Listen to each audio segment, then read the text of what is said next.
Welcome back to the broadcast. We'll continue giving you stories making headlines, but now let's talk about matters education now. With national exams nearly 3 months away, Kenya National Examinations Council is considering new measures to counter the runaway early exposures and other exam malpractices. With reports claiming masterminds of exam cheating targets the second paper for early exposure, KNEC has decided that the second paper will no longer be picked in the morning, but in the afternoon, just a few minutes to the start of the test.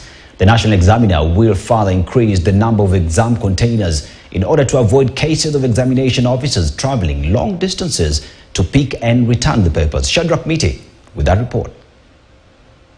For the past 8 months, the conversation around the integrity of last year's Kenya Certificate of Secondary Education results has persisted. There are claims of early exposures, especially for the second paper. And now, with this year's exams set to kick off from October 27th, the Kenya National Examination Council is putting in place new measures to counter exam malpractices. Accordingly, the second paper, which is usually tackled in the afternoon, will no longer be picked in the morning alongside the first paper, as it has been the tradition. Under the new plan, the second paper will be picked from the container just a few minutes to the start of the exams. The national examiner will further increase the number of exam containers with a view to reducing the distance between an exam container and the nearest examination center. The plan is to limit as much as possible the period for which exam papers are held by officers before they are administered. This KCSE exam is typed and packed in London, is it? And brought here. And it is leaking. Yet the classroom cut end of term exam is banded across the classes by teachers, and the student within the school does not have a clue of the exam.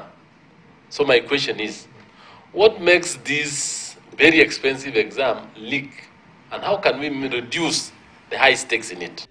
Yet, the biggest challenge ahead for the Kenya National Examination Council and the Minister of Education at large is the non-payment of examiners who participated in the administration of last year's exam. The irony and pain of this is that while Standard 8 candidates who sat the exams are almost done with Term 2 of their Form 1, with Form 4 candidates set to join university and other tertiary institutions in September, examiners are still waiting for their pay. We are unable to fund these examinations at cost. Now, since KNEC cannot sit back and say, this year we will not administer exams because we don't have the budget. So what we have to do, administer the examinations. Then for the examiners, we pay them an advance. Actually, the perception created that we haven't paid examiners anything. There is an advance that we have already paid them. But there is a balance which is remaining. And as soon as we get supplementary budget from Treasury, we are going to pay them. So it's not like KNEC is sitting somewhere with their money and is refusing to pay them. We don't have the money. Treasury gave us the money. You know, it's a process. They have to, you are paying around quite a number of examiners, but their money is there. The 2 billion shillings, around 1.something billion shillings. But the money is ready. Treasury released the resources to us. Rehearsals for the Kenya Certificate of Primary Education and Kenya Primary School Education Assessment KPSEA for Grade 6 is set for October 27th, with the exam set to run for 3 days, from October 30th to November 1st. Meanwhile, KCSE exams are set for November 2nd to 24th.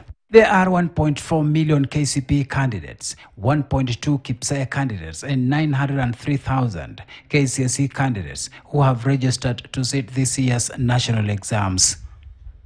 Shadrach Miti, KTN News.